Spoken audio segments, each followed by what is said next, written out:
அனைவருக்கும் வணக்கம். மூளைகளுடைய paternity of திங்கிங்ன்ற ஒரு வீடியோ பதிவு சார். நம்ம மூளை நம்ம சின்ன வயசுலேருந்து நம்ம என்ன விஷயத்தை நினைக்கிறோமோ அதை மட்டும் செயல்படுத்திகிட்டே இருக்கும். நம்மளுடைய அஸ்ட்ராலஜியா, ஃபேட்டா, நம்மளுடைய வாழ்க்கை எப்படி இருக்குன்னா நம்ம யோசிக்கிறத வச்சு தான் நம்மளுடைய வாழ்க்கை இருக்கும். சில பேர் சொல்லுவாங்க, சார் சாமி இருக்கா இல்லையா? சாமியெல்லாம் கிடையாது, என்னுடைய வாழ்க்கையை நாசம் பண்ணது சாமி தான்.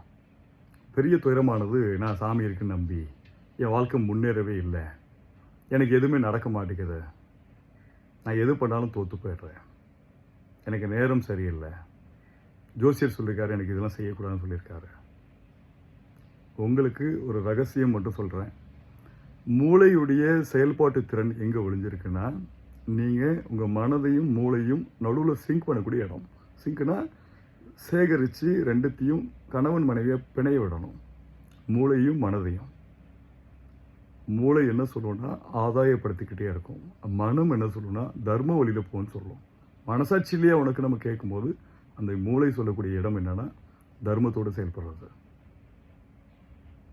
மூளை என்ன சொல்லுவோன்னா குரூ கூட யோசிக்க சொல்லுவோம்.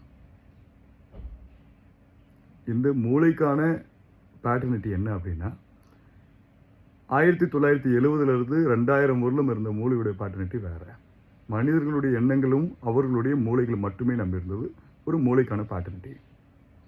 2000 2026 வரலும் இருக்கக்கூடிய பேட்டர்னிட்டி என்னன்னா டெக்னாலஜிக்கான பேட்டர்னிட்டி. எதை கேட்டாலுமே கூகுள்கிட்ட கேட்கறது, எதை கேட்டாலுமே யாரையாவது சொல்லக்கூடிய ஒரு ஐடியாவை எடுத்து ஒர்க் பண்ணுறது. இன்டர்லிங்கிங் ஆஃப் இன்ஃபர்மேஷன்ஸ் எடுத்து அந்த பேட்டர்னிட்டி எப்படின்னா ஜெயிச்சவங்களுடைய பேட்டர்னிட்டி எடுத்து ஒர்க் பண்ணுறது. அவங்களுடைய ஓல்டு பேட்டர்னிட்டிலே நீங்கள் ஒர்க் பண்ணுங்கன்னா உங்களால் ஜெயிக்க முடியாது. புது பேட்டர்னிட்டியாக ஒரு பேட்டர்னிட்டியை உருவாக்குறவங்க தான் வெற்றி பெற முடியும். பிரக்ஞானந்தா இருக்கட்டும், செஸ் சாம்பியன்ஸாக இருக்கட்டும், புது ஸ்ட்ரோக் எடுத்து ஜெயிப்பாங்க. இது செஸ் ஆடுற எல்லாருக்கும் தெரியும். பழைய பேட்டர்னிட்டியில் உங்களால் ஜெயிக்கவே முடியாது. கியூன் கேம்பிட், எலிஃபண்ட் கேம்பிட் இதெல்லாம் இருக்குது, ரூக் கேம்பிட் இருக்குது. ஒரு விஷயத்தை வேறு விதமாக சிந்தித்து ஒரு புது விஷயத்தை உருவாக்குவாங்க. இதை நான் கொஞ்சம் நிதானமாக புரிகிற மாதிரி சொல்கிறேன் சார். புரியல சார், என்ன பேசணும் புரிய மாட்டேங்குது. புரிகிற மாதிரி சொல்கிறேன். நம்மளுடைய மூளை நம்ம கிளாஸில் நம்ம என்ன ரேங்க் வாங்கியிருக்கோம் அதை வச்சு தான் நம்ம மூளை வேலை செய்யும். சார் கிளாஸில் நான் ஃபஸ்ட் ரேங்க்கு, இப்போ ஆட்டோ ஓட்டிகிட்ருக்கேன். அப்படி கிடையாது. நம்ம சுற்றி இருக்கக்கூடிய 30 மூளைகளோ 50 மூளைகளோ 100 மூளைகளோ ஒப்பிட்டு பார்க்கும்போது நம்மளுடைய மூளை எப்படி வேலை செய்யுது. சார் அவங்களோட நான் பெட்ரு சார், நான் வேறு மாதிரி வேலை செய்வேன். ஓகே, நம்மளை சுற்றி இருக்கக்கூடிய 100 வியாபாரம் செய்கிறவங்க முன்னாடி நம்மளுடைய மூளை எப்படி வேலை செய்யுது. நான் இதிலேயே போனால் தோற்று போயிடுவேன், இந்த இதில் போகாமல் வேறு விஷயத்தில் போனால் ஜெயிச்சிருவேன். இந்த பேட்டர்னிட்டி ஆஃப் திங்கிங் தான், இந்த அனலைசிஸ் ஆஃப் திங்கிங் தான் டைமென்ஷன்ஸ் ஆஃப் திங்கிங்.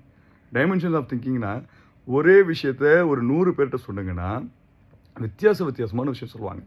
1 லட்ச ரூபா முதலீடு தரேன், எனக்கு ஒரு நல்ல வணிகம் சொல்லுங்கள் நான் சொன்னேன்னா 100 பேரும் 100 வித்தியாசமான ஐடியா சொல்லுவாங்க. ஒருத்தர் சார் டீ கடை போட்டலான்னு சார் 1 லட்ச ரூபா கொடுத்து ஆட்டோ வாங்கி போட்டுருவோம், காசு வரட்டும். சார் 1 லட்ச ரூபா இன்ட்ரெஸ்ட் கொடுத்துருவோம். சார் ஷேர் மார்க்கெட்டில் இன்வெஸ்ட் பண்ணுவோம். 100 விதமான ஐடியாக்களில் நீங்கள் எதை தேர்ந்தெடுக்க போகிறீங்கிறது தான் உங்களோட வாழ்க்கை இருக்குது. பேட்டர்னிட்டி ஆஃப் திங்கிங்கில் அந்த 1 லட்சத்தை 1 கோடியாக ஒரே நாளில் மாற்றுற அறிவாளியும் இருக்கான். ஒரே நிமிஷத்தில் 1 லட்ச ரூபா கோட்டையை விட்டு அழிக்கிறவனும் இருக்கான். எப்போவுமே ஒன்று தான், சூஸ் த பெஸ்ட். மிக சிறந்த எண்ணங்களை தேர்ந்தெடுக்கும் போது மூளை நல்ல பேட்டர்னிட்டியாக புது பேட்டர்னிட்டியை உருவாக்கி கொடுத்துக்கிட்டே இருக்கும். இது சரியில்லைன்னு சொல்லி கிழிச்சு போடுங்க. பேப்பர் ஸ்கெட்ச் எடுங்க. என்கிட்ட இந்த பணம் இருக்குது, என் ஹஸ்பண்ட் இந்த வேலை பார்த்துருக்காரு, நான் என்ன வேலை பார்க்கலாம், சரி, நான் இவருக்கு எப்படி சப்போர்ட் பண்ணலாம், சரி, எங்களோட உறவினரில் ஒரு பெண் இருக்காங்க, ஒரு வயசானவங்க இருக்காங்க, அவங்கள கூப்பிட்டு நானும் இவங்களும் எப்படி வேலை செய்யலாம். என் ஹஸ்பண்டு கேட்டால் அவங்க ஊரில் தனியாக தான் இருக்காங்க, அவங்கள கூப்பிட்டு நான் சேகரித்து நாங்கள் 2 பேரும் ஒரு ஊறுகாய் பிஸ்னஸ் பண்ணலான்ட்ருக்கோம், வடாகம் போடலான்ட்ருக்கோம், இல்லை இதுதான் எங்களுக்கு தெரியும் புதுசாக ஒரு விஷயம் கற்றுக்கலான்ட்ருக்கோம். இப்போ அந்த புது பேட்டர்னிட்டிக்கில் நம்ம போகும்போது ஃபஸ்ட்டு குழப்பங்கள் வரும், தயக்கம் வரும், தெரியலன்னு ஒரு மனம் பரிதவிக்கும். ஆனால் 24 மணி நேரத்தில் 8 மணி நேரம் தூங்குங்க, 16 மணி நேரம் எந்த மூளைக்கான புரட்சியை செயல்படுத்துங்க. மூளையை எப்படி செயல்படுத்துறது, மூளையை எப்படி தயார்நிலைப்படுத்துறது, என்ன செஞ்சால் நம்மளுடைய அறிவு வளரும். ஓகே, நம்மளுடைய எண்ணங்களில் இதுதான் ஒளிஞ்சிட்ருக்கு. அதே மாதிரி மூளையோட பேட்டர்னிட்டியில் ஒன்று சொல்கிறேன். நமக்கு பிடிச்ச விஷயத்தை மட்டும்தான் மூளை சொல்லும், பிடிக்காத விஷயத்தை வேணாம்னு சொல்லிடும். சில பேர் பிடிக்காத விஷயத்திலே வெற்றியாளராக ஜெயிச்சிருப்பாங்க. சார் அவன் ஜெயிச்சிட்டா நான் மறுபடியும் செஞ்சேன்னா அதில் தோல்வியாளர் மாறிடுவோம். சார் எனக்கு ஆப்பு டெக்னாலஜிலாம் ஒன்றுமே தெரியாது, சமையல் கலையில் நான் வல்லுனர். சார் அவன் பரோட்டா போடுறான், நானும் போடுறேன். வீச்சு பரோட்டா போட்டு பார்த்தியா?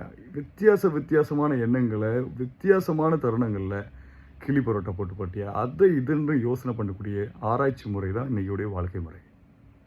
சாலைகளில் போய் சந்திக்கும் போது எல்லாருமே ஒரே ஹோட்டலில் தான் என் வாழ்க்கை முழுக்க சாப்பிடும்னு சொல்ல மாட்டோம். எண்ணங்கள் மாறுபட்டுக்கிட்டே இருக்கும். இன்றைக்கி வாங்கின அதே காருடைய பிராண்டு தான் நான் அடுத்த வாட்டி வாங்குவேன்னு சொல்ல மாட்டோம். எண்ணங்கள் மாறுபடும். இந்த மூளைக்கான பேட்டர்னிட்டி, நம்ம மூளையில் இருக்கக்கூடிய யோசனைகள், நாம் ஒரு இண்டஸ்ட்ரியல்ஸ் ஆரம்பிக்கலான்னு கூடிய யோசனைகள் எல்லாத்தையும் சிங்க் பண்ணுறது என்னென்னா, இன்ட்ரெஸ்டிங் ஃபேக்டாக எது எனக்கு பிடிக்கும், மக்களுடைய எண்ணங்களில் எது வந்து போய் வெற்றி பெறும். சார் குழப்பலை. இந்த வீடியோ மறுபடியும் ஒரு வாட்டி கேளுங்க. நான் உங்களுக்கு சொல்லணுன்றது என் மனதில் வந்தக்கூடிய ஒரு நிபந்தனை. மக்களுக்கு தெரிவி. என்னுடைய குருநாதர் சொன்ன ஒரு வார்த்தை, மக்களுக்கு நல்லது செய். உங்களுடைய மனங்களில் நீங்கள் எப்போ நல்லது பண்ணணும்னு நினைக்கிறீங்களோ, உங்களுடைய மூளை இன்னும் நிறைய சிறப்பாக செயல்படும். எல்லாரையும் அழிச்சிட்டு நான் வாழணும்னு நினச்சேன்னா அழிஞ்சிருவேன். என்னுடைய பொருளாலேருந்து இந்த உலகத்துக்கு எவ்வளோ நல்லது போய் சேரும். டாட்டா எடுத்துப்போம். டாட்டாவுடைய கார் வாங்கின எல்லாருமே நல்லா இருக்காங்க. அந்த கார் வந்து இடிப்பாடுகளையும் மழையிலேருந்து இந்த ஆக்சிடெண்ட்லேருந்து பல பிரச்சனைகள்லேருந்து டாட்டாவாக நிற்கும். என்னுடைய தரமான கண்டுபிடிப்பு, என்னுடைய தரமான படைப்பு இந்த உலகம் முழுக்க எப்படி போய் சேருது. நான் செய்யக்கூடிய செயல் என்னுடைய மக்களை எப்படி வாழ வைக்கும், வீழ வைக்கும்னு சொல்லக்கூடாது.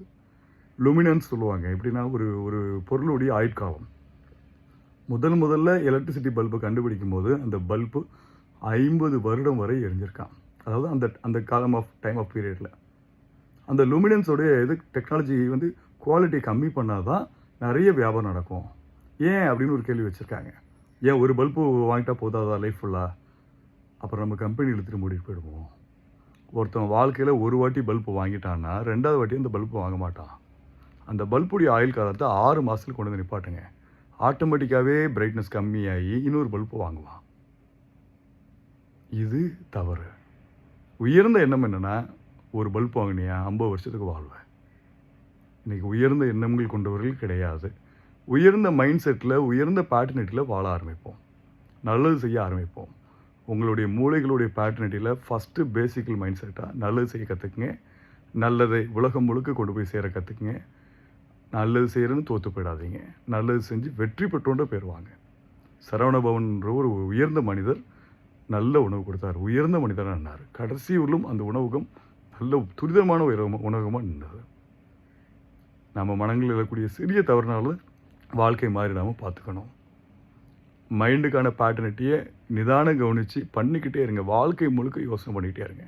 80 வயசுலேயும் உங்களால் மிகப்பெரிய பணக்காரராக ஆக முடியும். நன்றி.